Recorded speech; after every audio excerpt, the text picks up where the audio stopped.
मैं आपसे फिर कह रहा हूं, उन्होंने सवाल ये किया, शहजाद जी को भी लाइए उन्हें, कि अमेरिका की पॉलिसी में कोई बदलाव आया क्या फिलिस्तीन को लेके? क्योंकि भारत के इतने कई सौ सांसदों में से सिर्फ एक हैं बैरिस्टर साहब जिन्होंने बोला था जय फिलिस्तीन।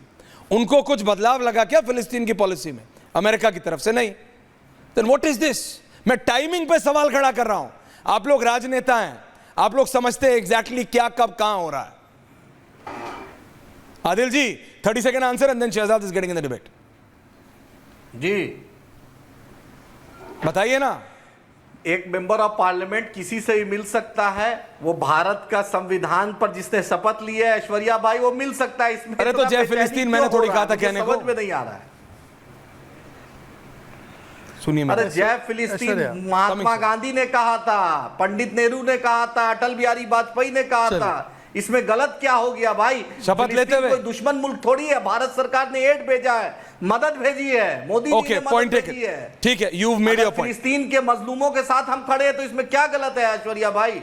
मैं ये उम्मीद करता हूं कि ओवैसी साहब ने बोला होगा जेनिफर लॉरेंस को। हाँ देखिए ऐसा है, जेनिफर लॉरेंस, हाँ सॉरी, देखिए ऐसा है कि ये एकदम बात सही बोला होगा, एकदम ये बात बोला सही। होगा। Okay okay okay, thank you. पर जो आप ज्यादती अतीक और रहमान जी को भी रखिए। लेकिन आदिल जी थैंक यू। अरे आपको कुछ पता ही नहीं उन्होंने क्या बोला, तो फिर क्या बोलेंगे आप? रिलैक्स कीजिए शहजाद जी। देखिए ये बात सभी लोग स्वीकारेंगे कि मीटिंग में कोई समस्या नहीं है, पर मीटिंग का मकसद, मीटिंग का संदर्भ, मीटिंग की परिस्थितियां और मीटिंग का जो समय है वो ज़्यादा महत्वपूर्ण होता है। जैसे कि चाइना के लोगों से कई लोग मिलते हैं, एमओयू भी करके बैठते हैं, पर डोकलाम के समय पर चोरी छुपे चाइनीज एम्बेसडर से मिलना, संदर्भ अलग हो जाता है। अब आपके ही चैनल पर, क्योंकि 7 बजे का तो मैं रेगुलर गेस्ट हूं, पर 9 बजे का मैं रेगुलर व्यूअर हूं। ऐश्वर्या जी, मैं अर्नब जी का रेगुलर व्यूअर हूं। वहां पर ब्लिट्स के संपादक बैठकर बताते हैं कि तारिक अनवर से मिले थे राहुल गांधी चोरी छिपे लंदन में। Who is he is the son of Khalida Zia. अब ऐसे मिलने में बीएनपी के नेताओं से कोई समस्या नहीं है, वो भी एक राजनीतिक दल है, कांग्रेस भी एक राजनीतिक दल है। चोरी छिपे लंदन में इस समय पर मिलना, मतलब इस समय से पहले मिलना, इसका संदर्भ अलग हो जाता है। अभी राहुल जी ने भी एक अच्छी बात की, उन्होंने बोला जय फिलिस्तीन, फिलिस्तीन हमारा कोई दुश्मन देश नहीं। बिल्कुल नहीं है सर, फिलिस्तीन ने तो हाईएस्ट पुरस्कार अपना जो है मोदी जी को दिया। हम लोग उधर एड भी भेजते हैं और भेजेंगे।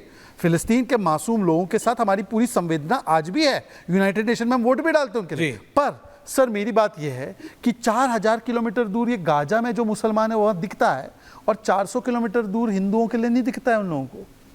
ये कैसे हो जाता है साहब? हमारे प्रधानमंत्री तो हिंदू बांग्लादेश के लिए भी बोलते हैं, मुसलमान गाजा में मर रहे हैं उनके लिए भी बोलते हैं, पर ये कैसी दृष्टि है? राहुल जी, मैं आपसे नहीं पूछ रहा हूं, मैं वो राहुल जी से पूछ रहा हूं। नाम देखो सिमिलर होने के बाद जरूरी नहीं कि वो राहुल को इन राहुल जैसा ज्ञान हो। ये राहुल तो अच्छे राहुल है। वो राहुल जो है ना, उनको बताना चाहिए कि मीटिंग के पीछे संदर्भ क्या है। और आखिरी बात देखिए, ऐसा है कि हमारे दीपक चौरसिया जी बिल्कुल बिग बॉस में गए, बिग बॉस में भी उन्होंने वही एक बढ़िया तरीके से अपने आप को रिप्रेजेंट किया। एक ओबीसी समाज से आने वाले, कठिन परिस्थितियों से आने वाले पत्रकार को, उसकी पत्रकारिता को बेइज्जत करने का काम नहीं करना चाहिए। मुझे लगता है कि जो पीडीए करके नाचते रहे ना यहाँ पर, जय भीम जय भीम, आज कम से कम भीम के नाम पर कम से कम एक ओबीसी पत्रकार की पत्रकारिता को आप खारिज कर रहे हैं। उस समय पर उन्होंने पत्रकारिता की है जब आपके यहाँ पर आपकी पार्टी का जो है कार्यकर्ता भी पता नहीं होता था उसको कि कहाँ पार्टी की चुनाव लड़ रही है। तो इसलिए मुझे लगता है कि ओबीसी पत्रकार को बेइज्जत मत कीजिए। अतीक उर Rahman, back on the topic. Atiq उर जी। जी यस जी ऐश्वर्या जी, आपका व्यू पॉइंट जानना चाह रहा हूं सर। तबीयत ठीक है ना आपकी? नहीं ऐश्वर्या जी, जो बातें हो रही हैं सर ओवैसी साहब को लेकर, और आप उसमें मिक्स कर दे रहे हैं इसका भी, बांग्लादेश का भी मामला, तो मैं नहीं समझ पा रहा हूँ। क्या सर मैं मिक्स नहीं कर रहा हूं, आप मेरी बात समझिए। टाइमिंग कि राहुल देव जी को डाउट है, मेरे को नहीं है, तो मैं खुले में कह रहा हूं, it has an American stamp on it. Yunus साहब को, राहुल जी की बात का, नहीं मैं किसी की बात का कुछ नहीं कह रहा हूं सर। मैं आपसे आपका व्यू पॉइंट जान रहा हूं। ये दूसरे के कंधे पे बंदूक रखना चला के बंद कीजिए।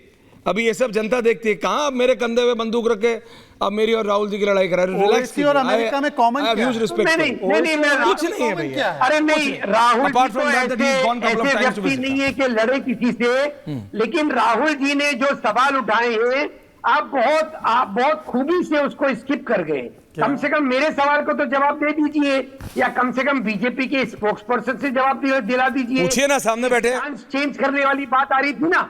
नहीं, इन्होंने क्या सवाल किया कि ओवैसी जी का क्या स्टांस यूएस को लेके चेंज हो गया है।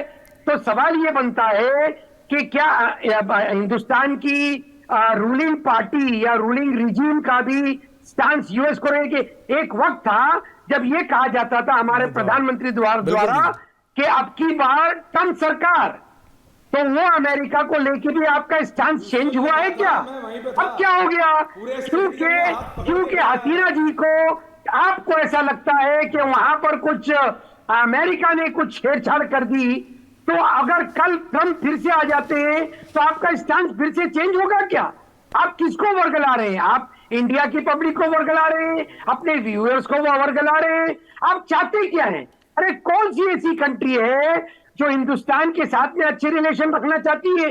बीजेपी के स्पोक्स पर्सन बताना चाहेंगे? आप बांग्लादेश को दुश्मन बनाने पर आमद आए, आप यूएस मैं सवाल का जवाब देने के लिए तैयार हूं। आपने सवाल पूछ लिया, मैं जवाब दे दूं। जवाब की मर्जी हो। सवाल पूछ लिया, मैं जवाब देना चाहता हूं। अतीक साहब, आपने अच्छा सवाल पूछा, आप सवाल का जवाब सुनिए।